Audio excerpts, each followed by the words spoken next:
వస్తాను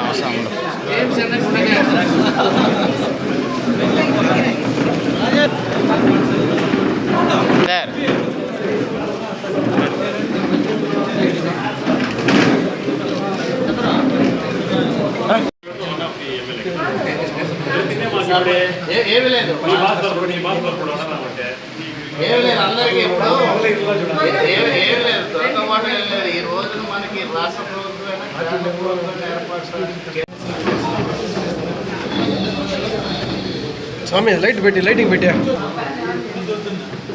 సౌండ్ చూసుకుంటాం స్వామి లైటింగ్ పెట్టింది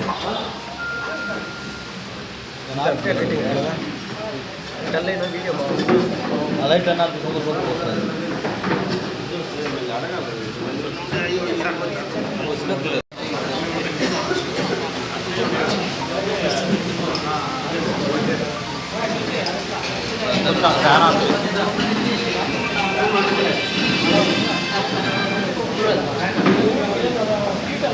ఈరోజు చిత్తూరు పార్లమెంట్లో జనసేన పార్టీ నిర్మాణ సాధకుల సమాచార కమిటీ ద్వారా ఇక్కడ ఉన్న జనసైనికులు వీర మహిళలు జనసేన నాయకులు అందరినీ కూడా ఎక్కడా లేని విధంగా ఈరోజు ఈ పార్టీ నిర్మాణం ముందుకు తీసుకెళ్ళడానికి మొత్తం 32 మందితో కమిటీని ఏర్పాటు చేసి 7 కాన్స్టిట్యున్సీ కూడా స్వీకరించడానికి ఈరోజున ఇక్కడికి రావడం జరిగింది. మా అందరికీ కూడా మన ఉప ముఖ్యమంత్రి వర్యులు మన జనసేన పార్టీ అధ్యక్షుడు పవన్ కళ్యాణ్ గారు ఆ బాధ్యతని అప్పచెప్పారు. ఆ బాధ్యతని నెరవేర్చడానికి ఈరోజు జిల్లా అధ్యక్షుడు మన హరిప్రసాద్ గారు అలాగే నా తోటి కమిటీ సభ్యులు అందరం కలిసి ఆల్రెడీ మీటింగ్ పెట్టుకుని ఈ రోజున ఒక నిర్ణయానికి వచ్చి ఒక క్రమ పద్ధతిలో ఏదైతే మా అధ్యక్షుడు సూచించారో దాన్ని క్షేత్రస్థాయిలో అందరికీ కూడా ఈ మెసేజ్ అంతా కూడా పూర్తి స్థాయిలో వెళ్ళేటట్టు ముందుగా మేము ఈ రోజు నుంచి కూడా మనం అప్లికేషన్ అన్నింటినీ కూడా స్వీకరించడం జరుగుతుంది. అలాగే 7 నియోజకవర్గాల్లో కూడా అందరినీ కూడా ఈరోజు ఈ జేఎంసీ ఆఫీస్లో ఇక్కడ చిత్తూరులోనే అప్లికేషన్ తీసుకోవడం జరుగుతుంది. ఎక్కడా కూడా వేరే ప్లేసుల్లో తీసుకోరు. కాబట్టి దీన్ని పూర్తిగా అందరూ కూడా మన ఉద్యమి అందరూ కూడా గుర్తించి ప్రతి ఒక్కరూ కూడా అంటే ఉద్యమి నుంచి నాయకుల వైపు ప్రయాణించే సందర్భం ఇది. పూర్తిగా మన అధ్యక్షుడు పవన్ కళ్యాణ్ గారు ఒక దిశానిర్దేశం చేశారు. దానికి అనుగుణంగా ఈ రోజున మనం సాయంత్రం 5 గంటలకి పోతులపట్టు నియోజకవర్గంలో అంటే క్షేత్రస్థాయిలో కూడా ప్రతి ఒక్కరికి సారథులకి అలాగే అక్కడ ఉన్న ఉద్యమీలందరికీ కూడా తెలిసేటట్టు ఒక మీటింగ్ని ఏర్పాటు చేసుకుంటాం. అలాగే అక్కడి నుంచి సాయంత్రం 6:30-7 గంటలకి ఇక్కడ చిత్తూరులో అసెంబ్లీలో ఈరోజు అక్కడ మీటింగ్ పెట్టుకుంటాం. అలాగే రేపు ఉదయాన్న చంద్రగిరిలో 7 గంటలకి మీటింగ్ స్టార్ట్ చేసుకుని అక్కడి నుంచి నగిరికి 8 గంటలకి 8-8:30 గంటలు నగిరిలో కూడా అక్కడ జన సైనికుల్ని అందరినీ కూడా నాయకులని అందరినీ కూడా కలిసి వాళ్ళతో కూడా మాట్లాడి అక్కడి నుంచి జీడీ నెల్లూరుకి మళ్ళీ అక్కడ కూడా మీటింగ్ 9:30కి జీడీ నెల్లూరులో కూడా మీటింగ్ పెట్టుకుని అక్కడి నుంచి మళ్ళీ ఇక్కడ ఈ జేఎంసీ ఆఫీసులో అందరి దగ్గర కూడా నిరంతరం అంటే ఈ మీటింగ్లు జరుగుతూ ఉండగానే మా టీం సభ్యులందరూ కూడా వాళ్ళ దగ్గర నుంచి అప్లికేషన్ అన్నింటినీ కూడా స్వీకరించడం. దానికి తర్వాత 2 గంటలు దాటిన తర్వాత ఇక్కడి నుంచి మన కుప్పం నియోజకవర్గంలో 4:30కి అక్కడ కూడా అక్కడ ఉన్న క్షేత్రస్థాయిలో అందరినీ కలిసి దీంతో వాళ్ళ దగ్గర కూడా అంత సమాచారాన్ని అందరినీ కూడా అందించడానికి అక్కడి నుంచి పొలంనేరు 6:30కి పొలంనేరులో కూడా మీటింగ్ ఏర్పాటు చేయడం జరిగింది. అంటే 7 కాన్స్టిట్యున్సీల్లో కూడా మేము క్షేత్రస్థాయిలో అందరికీ కూడా తెలియజేసేటట్టు ఈ కార్యక్రమాన్ని ఏర్పాటు చేస్తున్నాం. మీరందరూ కూడా ఇక్కడికే అంటే అప్లికేషన్ తీసుకునేది చిత్తూరులోనే జేఎంసీ ఆఫీస్లోనే అందరి దగ్గర కూడా అప్లికేషన్ తీసుకుంటాం.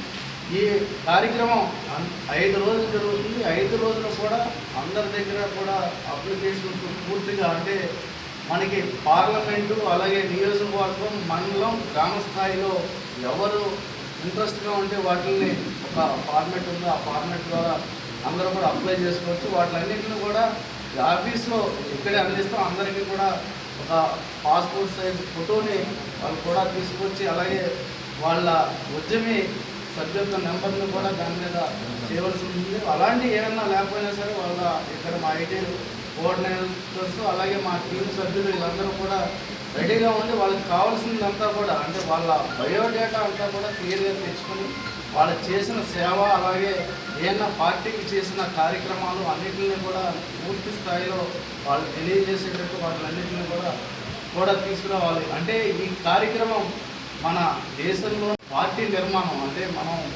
రాజ్యాంగబద్ధంగా ఎన్నికలు ఎలా నిర్వహించుకుంటామో పార్టీలో కూడా అదే విధంగా ఒక డెమోక్రసీ విధానంలో పార్టీ పదవులను కూడా నిర్ణయించాలని మా అధ్యక్షులు ఉప ముఖ్యమంత్రి వర్యులు పవన్ కళ్యాణ్ గారు నిర్ణయం తీసుకున్నారు.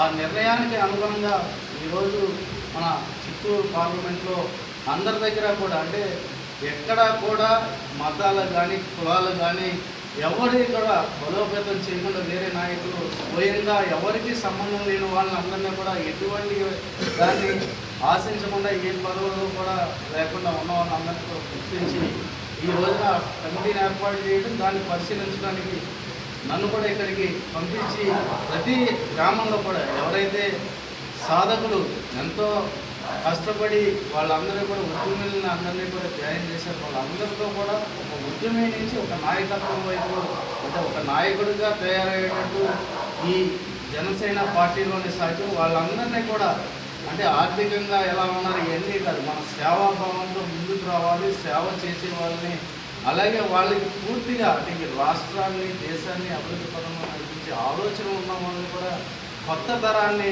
తీసుకొచ్చే నాయకత్వాన్ని కొత్త నాయకత్వాన్ని ఈ రాష్ట్రానికి దేశానికి అందించే ఉద్దేశంతో ఈ కార్యక్రమాన్ని కూడా ఏర్పాటు చేయడం జరిగింది.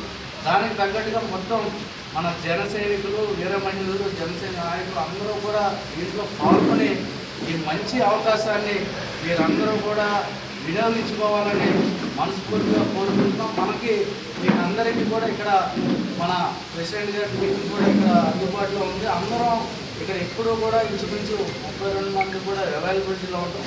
ప్రతి గ్రామంలో కూడా అంటే వార్డు స్థాయి నుంచి కూడా అందరినీ కూడా కలుసుకుని వాళ్ళందరూ కూడా ఇక్కడ అప్లికేషన్ ఇవ్వాలని వాళ్ళ ద్వారా అంటే వాళ్ళ బయోడేటా ద్వారా ఇక్కడ ఎవరిది కూడా నిర్ణయం ఉండదు. మీరు ఇచ్చిన పూర్తి సమాచారాన్ని అంతా కూడా మాకు సెంట్రల్ కమిటీకి మంగళగిరిలో మీరు అక్కడికి పంపించి వాళ్ళు నిర్ణయించుకొని కమిటీలని అన్నింటినీ గ్రామ స్థాయిలో అలాగే మండల స్థాయిలో అలాగే నియోజకవర్గ స్థాయిలో పార్లమెంట్ స్థాయిలో కూడా వివిధ రకాల పదవుల్లో అందులో కూడా వివిధ రకాల సెక్టార్లలో కూడా అన్నింటిలో కూడా మనం ఏర్పాటు చేసుకున్నాం. ఒక నిర్మాణాన్ని అంటే ఎవరు ఊహించిన విధంగా ఈ పదవులు అనే కార్యక్రమాలను అందరికీ అందేటట్టు అంటే ఒక సామాన్యుడిని కూడా ఒక నాయకుడిగా తీర్చిదిద్దేటట్టు వాళ్ళలో ఉన్న ప్రతిభను అంతా కూడా వెలికి తీసి వాళ్ళందరినీ కూడా ఒక నాయకత్వం వైపు మనకంటే రాష్ట్రానికి దేశానికి కూడా ఉపయోగపడేట్టు మంచి ఆలోచనతో మన ఉప ముఖ్యమంత్రి వర్యులు అలాగే జనసేన పార్టీ అధ్యక్షుడు పవన్ కళ్యాణ్ గారు నిర్ణయం తీసుకున్నారు. దానికి మీకు తెలియజేయాలని ఈ ప్రెస్ కాన్ఫరెన్స్ ద్వారా మా చిత్తూరు పార్లమెంట్ 7 నియోజకవర్గాలు కూడా తెలియజేస్తున్నాం. అందరూ కూడా ఈ అవకాశాన్ని వినియోగించుకోవాలని ఈ మీడియా ద్వారా తెలియజేస్తున్నాం. మీకు మీడియా వారికి నా హృదయపూర్వక నమస్కారాలు. అలాగే ఈ టీం సభ్యులకి ఇక్కడ ఇచ్చేసిన జన సైనికులకి అందరికీ ప్రతి ఒక్కరికి కూడా హృదయపూర్వక నమస్కారాలు తెలియజేసుకుంటూ జై జనసేన. కొన్ని విషయాల్లో నేను డెసిషన్స్ తీసుకుంటాను అంటే వారిద్దరూ అన్నదమ్ముల్లాగా ఉన్నారు. ఈరోజు అన్నదమ్ముల్లాగా ఉన్నారు. ఇద్దరు కలిసి అన్ని పనులు చేస్తున్నారు. ఖచ్చితంగా డెసిషన్ తీసుకున్న తర్వాత ముఖ్యమంత్రి గారు కూడా ఏదైతే పవన్ కళ్యాణ్ గారు డెసిషన్ తీసుకుంటారో దాన్ని ఎస్ అంటారు అనే ఉద్దేశం దాని ఉద్దేశం. అంతేగాని ముఖ్యమంత్రిని ధిక్కరించి డెసిషన్ తీసుకుంటాను కదా. ఏదైతే డెసిషన్ ఉప ముఖ్యమంత్రులు తీసుకుంటారో ప్రజలకు పాజిటివ్గా ఉండే డెసిషన్ని ఖచ్చితంగా ముఖ్యమంత్రి కూడా ఆమోదిస్తారనే విషయం అంటే అది అగెనిస్ట్ కాదు. అది వాళ్ళ బంధాన్ని తెలియజేస్తాం. ఎన్డీఏ కూటమి బంధాన్ని తెలియజేస్తాం అన్నమాట.